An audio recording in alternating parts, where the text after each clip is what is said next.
موسیٰ علیہ السلام نے تو تعلیم و تربیت دی تھی بنی اسرائیل کو اس لیے کہ پہلے قومی کردار ادا کرو اور اس کے بعد یاد رکھو کہ میرے بعد حضرت محمد مصطفیٰ صلی اللہ علیہ وسلم آنے والے ہیں۔ تم نے قومی سوچنے کے بعد حضرت محمد مصطفیٰ صلی اللہ علیہ وسلم کے ساتھ مل کر دنیا بھر کے اقوام عالم کے اندر انسانیت کا کردار ادا کرنا ہے۔ یہودیت پر لعنت ہی اس لیے قرآن حکیم نے دی کہ جب تیار کیا تھا، تربیت دی تھی، تعلیم دی تھی کل انسانیت کی فلاح کے لیے، اور انہیں حکم دیا تھا کہ یاتی من بعد اسمہ احمد۔ آج بھی تورات اس وقت چھپی ہوئی موجود ہے۔ امام شاہ ولی اللہ نے تورات کی عبارت نقل کی ہے کہ موسیٰ علیہ السلام نے تقریر کرتے ہوئے کہا تھا کہ اللہ کی تعلیمات طور سے، سینا سے دنیا میں ظاہر ہوئی، تجلی طور، اس کے بعد سائیر کے پہاڑ سے روشن ہوگی عیسیٰ علیہ السلام، اور پھر فاران کے پہاڑ سے دنیا بھر میں پھیلے گی۔ اپنی قوم کو بتانے کا کیا مقصد تھا موسیٰ علیہ السلام کا؟ تورات کتاب تثنیہ یا استثناء اسے کہتے ہیں، اس کی آیت نمبر 33 کے اندر واضح طور پر 2 آیات ہیں، موسیٰ علیہ السلام کا خطاب نقل کیا ہوا ہے، اور آج بھی جو چھپی ہوئی تورات ہے اس کے اندر یہ آیت موجود ہے۔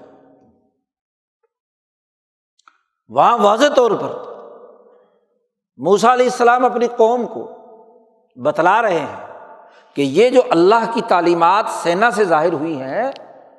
طور پر نازل ہوئی ہیں، یہ آیات سائیر سے ہوتی ہوئی فاران تک جائیں گی، تو تمہیں سائیر کا بھی ساتھ دینا ہے جو وہاں سے تعلیم ہوگی عیسیٰ علیہ السلام، اور تمہیں فاران سے جو تعلیم ظاہر ہوگی محمد مصطفیٰ صلی اللہ علیہ وسلم کی، اس کی بھی اتباع کرنی۔ لعنت کا سبب یہ ہے کہ تربیت تو حاصل کی موسیٰ علیہ السلام سے، قومی استعداد اور صلاحیت کی، سیاسی تربیت بھی، معاشی تربیت بھی، عقل و شعور بھی، فہم و بصیرت بھی، اور جب کام کا وقت آیا رسول اللہ صلی اللہ علیہ وسلم کے ساتھ مل کر کام کرنے کا، تو اس وقت کیا ہے، انہوں نے بات ماننے سے واضح طور پر انکار کر دیا، کام کرنے سے انکار کر دیا۔ واضح طور پر اللہ نے کہا کہ الذین آتیناہم الکتاب یعرفونہ کما یعرفون ابناءہم، جیسے اپنے بیٹوں کو کوئی بھولتا ہے،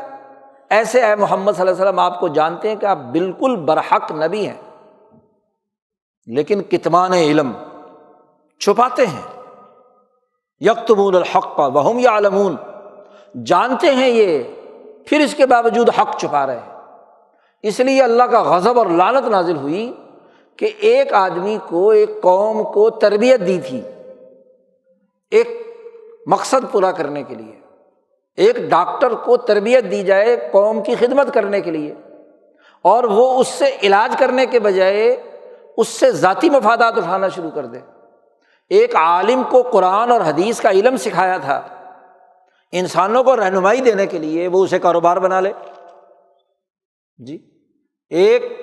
صاحب نسبت کی ضرورت تھی کہ دلوں کو اللہ کے نور سے منور کرے، اسے پیر پرستی کے اندر داخل کر کے روپے پیسے اور نوٹ اکٹھے کرنے شروع کر دیے۔ ایک انجینئر کی ذمہ داری تھی، اس کو تعلیم دی، پڑھایا لکھایا کہ وہ اس شعبے سے متعلقہ تمام کام پرفیکٹ کرے انسانیت کی خدمت کے، نہ بکے نہ جھکے، لیکن وہ